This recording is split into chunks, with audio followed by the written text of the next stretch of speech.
plow or to pull the wagon or just to ride. So the horse cannot be divided up into fractions that would be agreeable to the transactors without losing the quality and characteristics for which you want the item. In this case, a horse to either pull a plow or to ride. Easily transportable. Well, the thing is that the more difficult it is to carry, move about, the more inconvenient it is to take the commodity in question to where you want to use it. Now, you know, historically, many things have been used in this way. But again, we can imagine here relative durability. Let's suppose that you imagine, let's say, 100 years ago, 150 years ago, and someone is a dairy farmer, and he has milk and butter, right? You turn the milk into butter. He has milk and butter to sell. Well, the point is that if we imagine a time 100, 150 years ago before modern refrigeration, and it's the summertime, the milk and the butter is going to go bad relatively quickly. So unless you can find someone to take it off your hands in a trade very quickly, it's going to lose the qualities, the features, the characteristics that make it desirable to someone. So the more durable, that is, the more it maintains its features that make it attractive to someone, the more useful it is, because you can hold on to it until an attractive and desired transaction opportunity comes along. And then finally, not easily reproduced or increased. Now again, I know, I think most or all of you have had at least beginning economics, and then of course, you know, given people's demands for things, the more volatile the supply side of the market, the more its price may vary, right? And therefore, the more stable or predictably increasing at a relatively small rate the supply side is, the more the price will be stable from the supply side.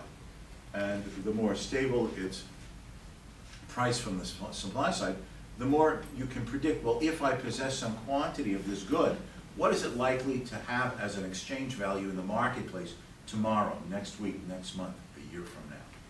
So the less easy it is to reproduce or increase the supply, the less volatility there may be in its value, its exchange value, its purchasing power in the marketplace from the supply side of the market. Now, many goods ended up being used. If you see old Roman coins, for example, ancient Roman coins, on one side of the coin is embossed the outline of a cow. And that was meant to at least symbolize the fact that at once, long ago and far away, thousands of years ago, cows were used as a medium of exchange. And putting that cow on a coin was, in a sense, a symbol of the original commodity that was used to facilitate transactions. The Chinese, if you ever see like ancient Chinese coins, they often look like either a circle with a hole in it or a square with a square hole in the middle. Ancient Chinese coins, like 1,000 years ago, 2,000 years ago. And the reason for this is that originally, what became a coin was a dagger. And it was ornamentally engraved on the shaft of the blade. It often was on the handle, either round or square. And in the center was a precious gem, a ruby and emerald. Now, these became very attractive, and people wanted them not only just to trade, but not just to have them for ornamental or ceremonial purposes, but to trade. Oh, gee, everyone wants one of these daggers. If I have a bunch of these daggers, then I can easily trade it for what others want. Well, the problem with trading daggers is that if you put them in your pocket, you keep cutting your fingers when you're reaching for them for the small change, right? Oh, damn it, another. So the blades disappeared, right? The blades disappeared. And what was left was the handle, right? The round or the square handle. Well, that still was too valuable for many everyday transactions because of the value of the precious gem, the ruby, the emerald in the middle. So those were removed.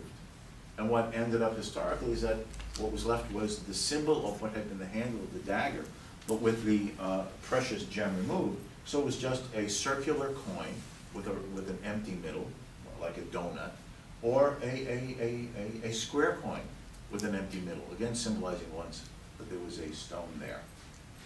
So this is how the forms that money evolved. Now, many things have been used as money, as I said.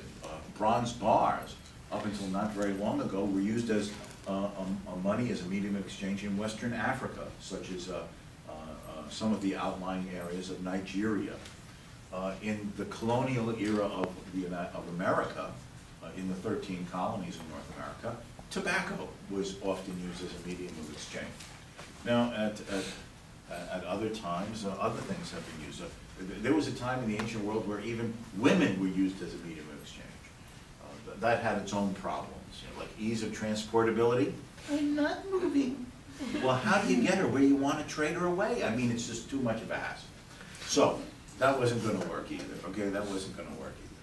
So what historically, what became the general media of exchange over the centuries were the commodities gold and silver. Gold and silver. And that's why historically, looking over the centuries, people just in everyday transactions discovered that the commodities that most frequently had in the desired combination, those qualities, features, and characteristics that made them easiest for exchange purposes, were gold and silver, high and wide demand, easily divisible. Gold is a very soft metal, easily broken or cut up.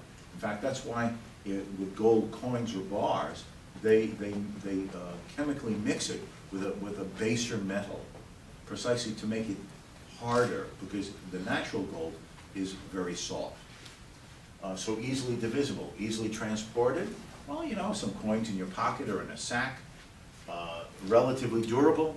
Gold is virtually indestructible. In fact, most of the gold in the world was originally mined and extracted from the earth thousands of years ago. So it's almost infinitely durable. And it's not easily reproduced for the simple fact that you have to go prospect, you have to start finding a vein of gold in the side of a mountain, you have to dig it out of the ground, you have to then transport it, it has to be refined, it has to be minted into a coin or a bar or for jewelry purposes. So as a consequence, it's not easy to reproduce. There are costs involved in doing all of these aspects of the production supply side. So it's relatively stable in terms of changes in its supply. So historically, commodities like gold and silver tended to become the most widely used and generally accepted media of exchange. And economists define that good that is the most widely used and generally accepted media or medium of exchange is the money good, or are the small handful of money goods. So that in essence is the process by which money emerged out of the market transactions of a commodity being selected. Now, obviously, how does one acquire money? Well, if you think of the old gold way of doing this, the only way you could acquire money for exchange purposes was one of two ways.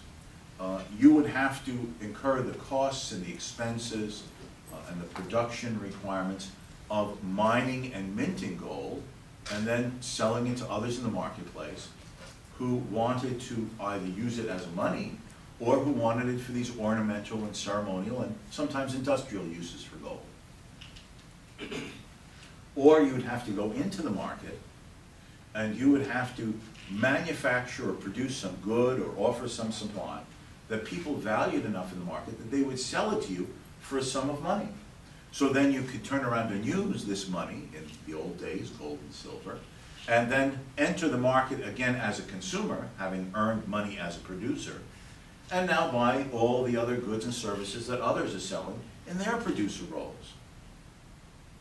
So the only way with a gold or a silver or any sort of commodity money standard to acquire the money to use for exchange purposes is either to be lucky enough to find a gold mine, but still incur the cost of digging it out of the ground, transporting it, refining it, minting it, and then having it ready for use, or to sell some good or service in the marketplace that people value enough to trade you some of their gold and silver in exchange, so then you can then turn around and use that same gold and silver for the things that you want.